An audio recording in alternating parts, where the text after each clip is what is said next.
Let's mic history को जानो।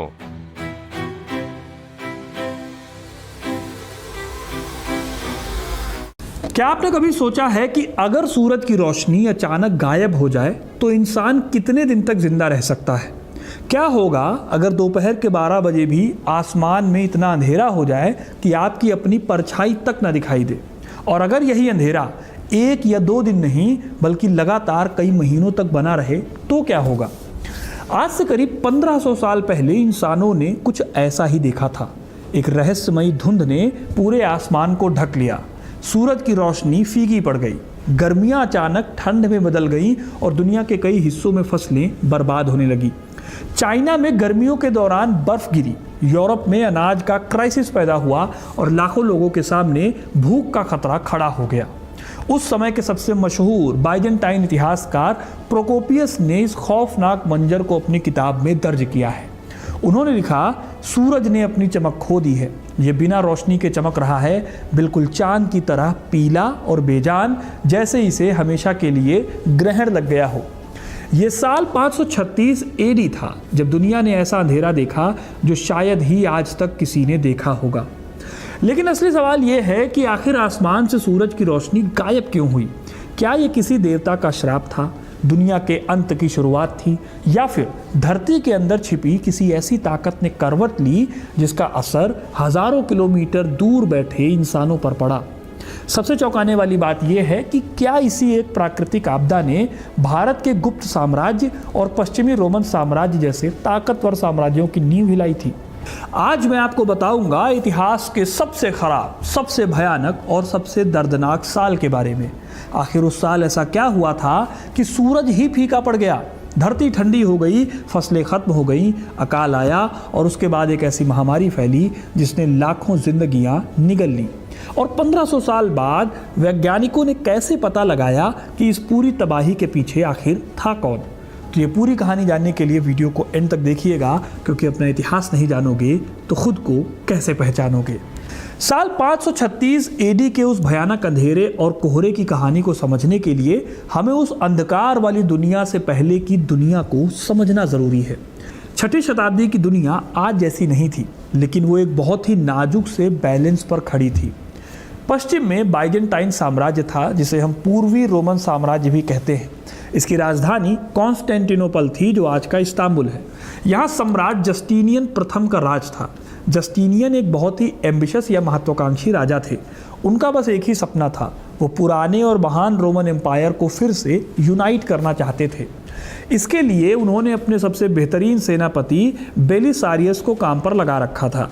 बेलिसारियस की सेनाएं उत्तरी अफ्रीका और इटली को जीत रही थी। रोम की पुरानी शान वापस लौट रही थी और जस्टिनियन को लग रहा था कि उसे कोई नहीं रोक सकता। सब कुछ बिल्कुल उसके प्लान के हिसाब से चल रहा था। इसी समय पर दुनिया के दूसरे छोर पर हमारे भारत में गुप्त साम्राज्य का दौर चल रहा था। इसे भारत का स्वर्ण युग या गोल्डन पीरियड भी कहा जाता है। लेकिन 536 एडी के आते आते ये स्वर्ण युग अपने सबसे नाजुक दौर से भी गुजर रहा था। हमारे इतिहास की किताबों में अक्सर एक बहस होती है। हमें बताया जाता है कि गुप्त साम्राज्य को मध्य एशिया से आए हूणों ने खत्म कर दिया था, लेकिन मॉडर्न इतिहासकार और नए सबूत एक अलग कहानी भी बताते हैं। इसके साथ साथ ऐतिहासिक सच्चाई ये है कि हूणों का जो मेन खतरा था वो इस मिस्टीरियस साल से बहुत पहले ही खत्म हो चुका था। तोरमाड़ और मिहिरकुल जैसे क्रूर हूण आक्रमणकारी भारत आए जरूर थे, लेकिन मालवा के राजा यशोधर्मन और गुप्त सम्राट नरसिंह गुप्त ने उन्हें लगभग 528 एडी में ही बहुत बुरी तरह से हरा दिया था। यानी हूणों की कमर टूट चुकी थी 536 आने से भी पहले। ये सच है कि हूणों के साथ हुए इन लंबे युद्धों ने गुप्त साम्राज्य का खजाना खाली कर दिया था। युद्ध हमेशा ही महंगे होते हैं। सेना को खाना खिलाना, हथियार बनाना और सैनिकों को सैलरी देना, किसी भी देश की इकोनॉमी को ये सारी बातें कमज़ोर कर देती हैं। गुप्त साम्राज्य भी आर्थिक रूप से थक चुका था। फिर भी विष्णुगुप्त जैसे राजाओं के नेतृत्व में साम्राज्य किसी तरह से टिका हुआ था। सिल्क रोड के जरिए दुनिया भर से ट्रेड चल रहा था। उज्जैन और मगध जैसे बड़े शहरों के बाजारों में आज भी रौनक थी। दुनिया भर से ट्रेडर्स रेशम, मसाले और सोने का ट्रेड करने आते थे। सब कुछ सही चल रहा था, लेकिन एक बहुत बड़ी कमजोरी थी जिस पर किसी का ध्यान नहीं था। अब वो कमजोरी थी क्या जिसने इतने बड़े साम्राज्यों को अंदर से खोखला कर दिया? चाहे रोम हो या भारत, उस ज़माने की पूरी दुनिया और उसकी इकोनॉमी सिर्फ एक चीज़ पर टिकी थी। ये चीज़ थी सरप्लस एग्रीकल्चर यानी कृषि अधिशेष। इसका सीधा सा मतलब ये है कि किसान अपनी ज़रूरत से ज़्यादा अनाज उगाए, उस बचे हुए अनाज को बाज़ार में बेचा जाता था और उसी से राजा को टैक्स मिलता था। टैक्स के पैसे से सेना चलती थी और साम्राज्य बड़े होते थे। लेकिन ये पूरा सिस्टम अगर आप ध्यान दो तो मौसम की दया पर भी डिपेंडेंट था। आज की तरह टेक्नोलॉजी तो नहीं थी। अगर बारिश सही समय पर हुई तो साम्राज्य खुशहाल रहता। किसी भी राजा या मंत्री ने यह कभी नहीं सोचा होगा कि अगर मौसम हमेशा के लिए ही बदल जाए तो क्या होगा। उन्हें इस बात का शायद ही कभी भी अंदाज़ा नहीं था कि धरती के एक बिल्कुल अनजान हिस्से में उबलता हुआ मैग्मा उनकी पूरी दुनिया को भस्म करने के लिए तैयार हो रहा था। साल 536 एडी की शुरुआत अगर हम देखें तो बहुत ही अजीब तरीके से हुई। नॉर्थ अमेरिका या शायद आइसलैंड के किसी बर्फीले इलाके में एक बहुत बड़ा ज्वालामुखी फटा। इस ज्वालामुखी का फटना इतना भयानक था कि इसका इम्पैक्ट पूरी दुनिया के आसमान पर पड़ा। साइंस की भाषा में इस घटना को स्ट्रेटोस्फेरिक एरोसोल इंजेक्शन कहा जाता है। इसे आसान भाषा में समझें तो ज्वालामुखी ने लाखों टन सल्फर डाइऑक्साइड गैस को सीधे वायुमंडल की ऊपरी परत में फेंक दिया। वहां जाकर ये गैस पानी की बूंदों के साथ मिल गई। इस मिलावट से सल्फ्यूरिक एसिड के छोटे छोटे पार्टिकल्स या कण बन गए। इन कणों ने पूरी धरती के ऊपर एक शीशे जैसा कवर बना लिया। अब सूरज की रोशनी धरती तक नहीं आ पा रही थी। यही एसिड का कवर सूरज की किरणों को वापस अंतरिक्ष में ढकेल दे रही थी। विज्ञान में अगर आप इसे पढ़ें तो अल्बेडो इफेक्ट कहते हैं। इस अल्बेडो इफेक्ट का रिजल्ट बहुत खौफनाक था। पूरी पृथ्वी का तापमान अचानक 1.5 से 2.5 डिग्री सेल्सियस तक गिर गया। आज हम ग्लोबल वार्मिंग में तापमान बढ़ने से डरते हैं, लेकिन उस वक्त तापमान के अचानक गिरने ने तबाही मचा दी थी। दुनिया एक छोटे से आइस एज में चली गई जिसे late antique little ice age भी कहा जाता है। बाइजेंटाइन इतिहासकार प्रोकोपियस उस वक्त इटली में था। उसने अपनी डायरी में बहुत ही डरावने वाली बातें लिखी हैं। उसने लिखा कि सूरज तो आसमान में था लेकिन उसकी रोशनी में कोई चमक नहीं थी। ऐसा लग रहा था कि जैसे कोई एंडलेस ग्रहण लग गया हो। दोपहर के 12 बजे भी लोगों की परछाई ज़मीन पर नहीं बनती थी। सूरज की गर्मी पूरी तरह से ख़त्म हो गई थी और एक अजीब सी नीली और भूरी धुंध ने शहरों को ढक लिया था। लोग समझ नहीं पा रहे थे कि हो क्या रहा है। उस वक्त के लोगों को लगा कि शायद भगवान उनसे नाराज़ हो गए हैं। कोई इसे दुनिया का अंत मान रहा था तो कोई इसे श्राप का रिजल्ट समझ रहा था। लेकिन ये सिर्फ एक शुरुआत थी। नेचर का गुस्सा अभी भी शांत नहीं हुआ था। दुनिया अभी इस पहले ज्वालामुखी के झटके से उबरने की कोशिश ही कर रही थी कि ठीक 4 साल बाद 540 एडी में एक और बड़ी घटना हुई। इस बार सेंट्रल अमेरिका के इलाके में। आज इस जगह को अल सल्वाडोर कहा जाता है। इलोपांगो नाम का एक सुपर वोल्केनो फट गया। इसे साइंटिस्ट ने डबल ब्लो या दोहरा प्रहार कहा है।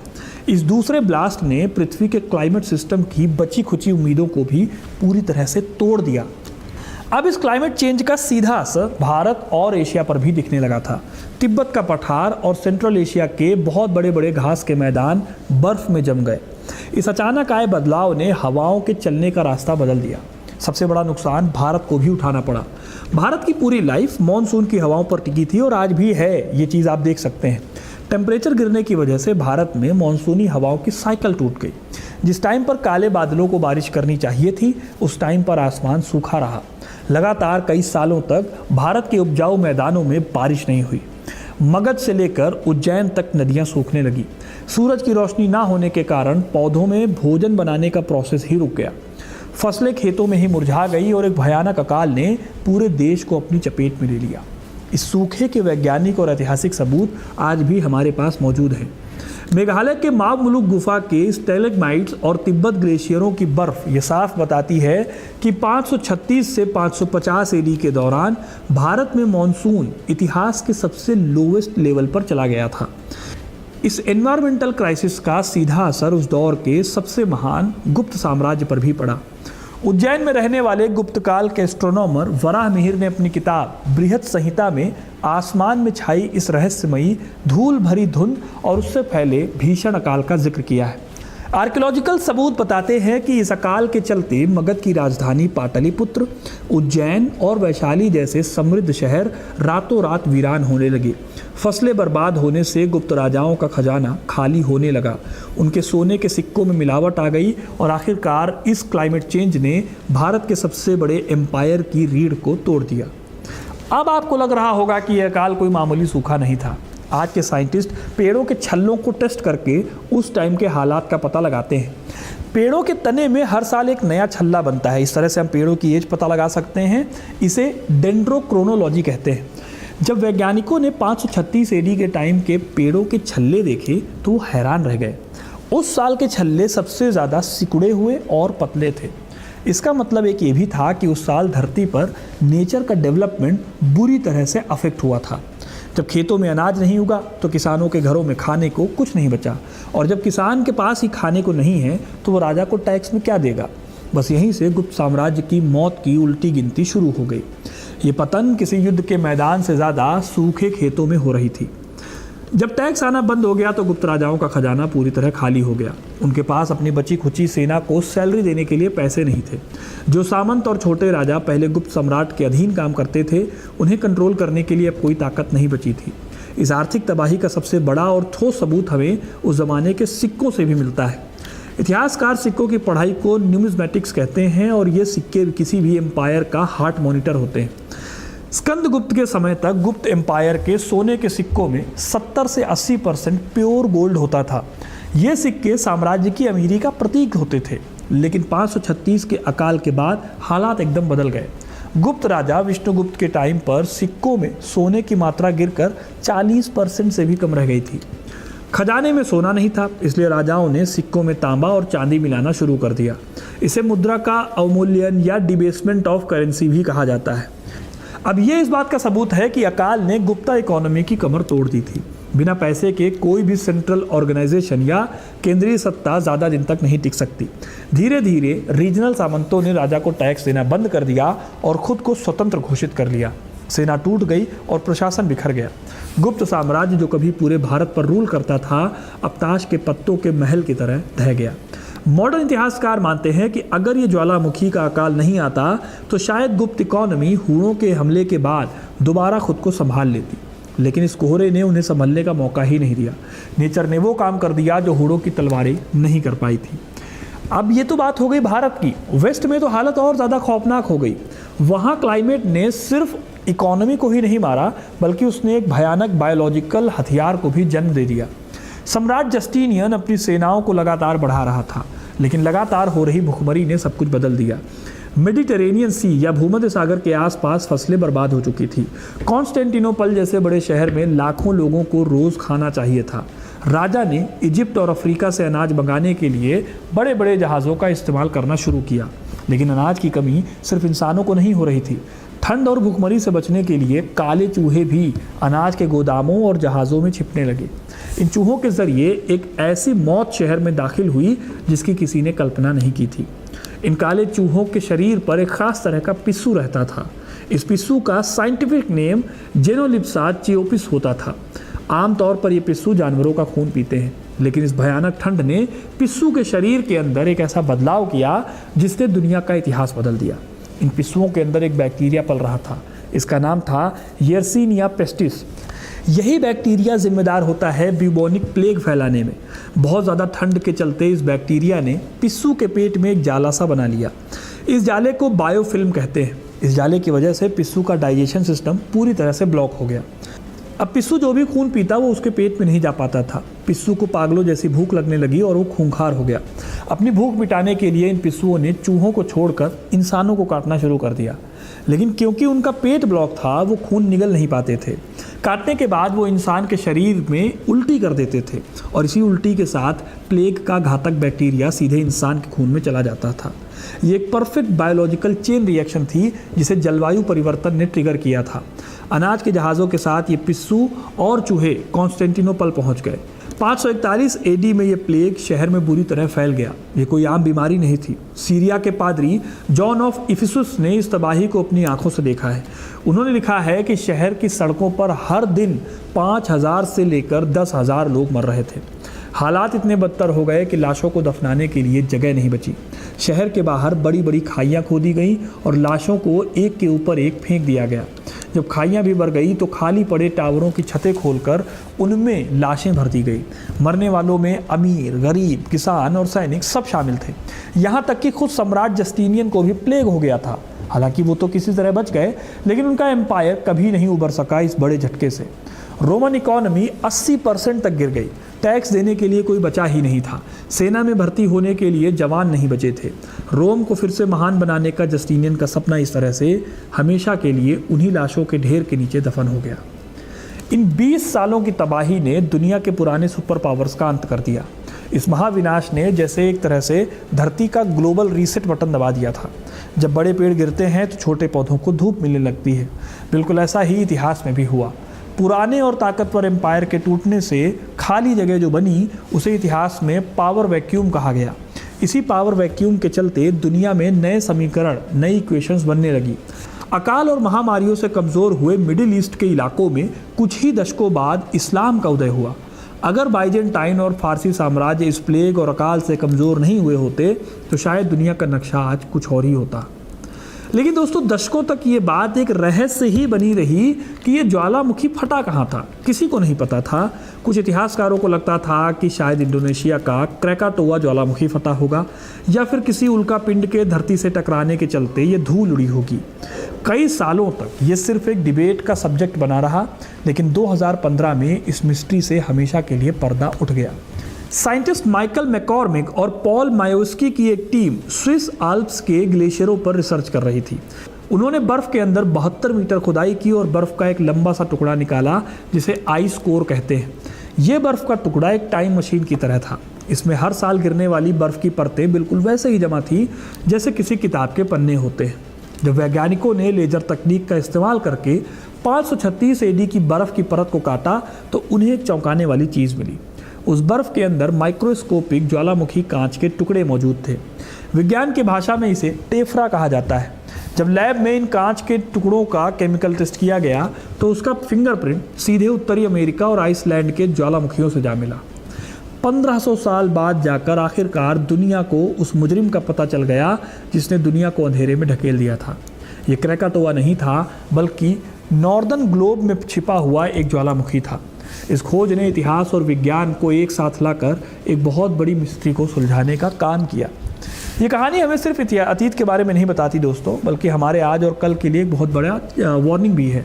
हम सोचते हैं कि आज की टेक्नोलॉजी और विज्ञान ने हमें नेचर से बहुत ऊपर ला खड़ा किया है, लेकिन सच्चाई ये है कि आज की हमारी दुनिया 536 एडी के मुकाबले कहीं ज़्यादा नाजुक है। उस ज़माने में तो फिर भी लोग अपना खाना खुद उगाते थे। आज हमारी पूरी दुनिया जस्ट इन टाइम लॉजिस्टिक्स पर चलती है। अनाज कहीं और उगता है, पैक कहीं और होता है, हवाई जहाज़ से दुनिया के एक कोने से दूसरे कोने में सुपरमार्केट तक पहुंचता है। आज हम जिन बीजों का इस्तेमाल करते हैं वो हाइब्रिड बीज हैं। इन बीजों को उगने के लिए एक बहुत ही एक्यूरेट टेम्परेचर और मौसम की ज़रूरत होती है। ज़रा सोचिए, अगर कल अमेरिका का येलोस्टोन नेशनल पार्क का सुपर वोल्केनो फट जाए तो क्या होगा, या फिर इटली का कोई बड़ा ज्वालामुखी फट जाए और धरती का तापमान सिर्फ 2 डिग्री नीचे गिर जाए। मॉडर्न साइंस बताती है कि अगर ऐसा हुआ तो दुनिया भर के हाइब्रिड बीज रातों रात मर जाएंगे। पूरी दुनिया के सुपरमार्केट्स में सिर्फ 3 दिन का खाना मौजूद रहता है। ग्लोबल सप्लाई चेन इस तरह से रुक जाएगी। 3 दिन बाद जब खाना खत्म हो जाएगा तो मॉडर्न इंसान क्या करेगा? हम कितने ही बड़े शहर क्यों ना बना लें, कितने भी ताकतवर हथियार क्यों ना अपने पास रख लें, लेकिन आज भी हम धरती के अंदर उबलते हुए मैग्मा और हवा के पैटर्न के गुलाम हैं।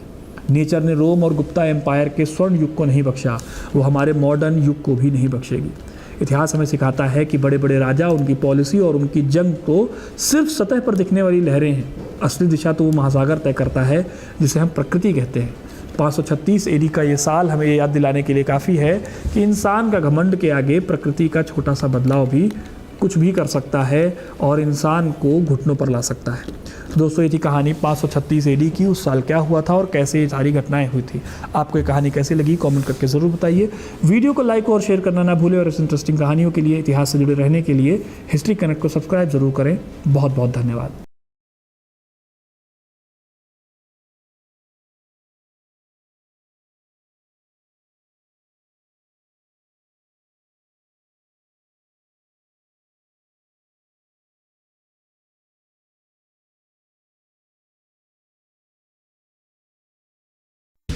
आप सुन रहे थे let's mind more than radio.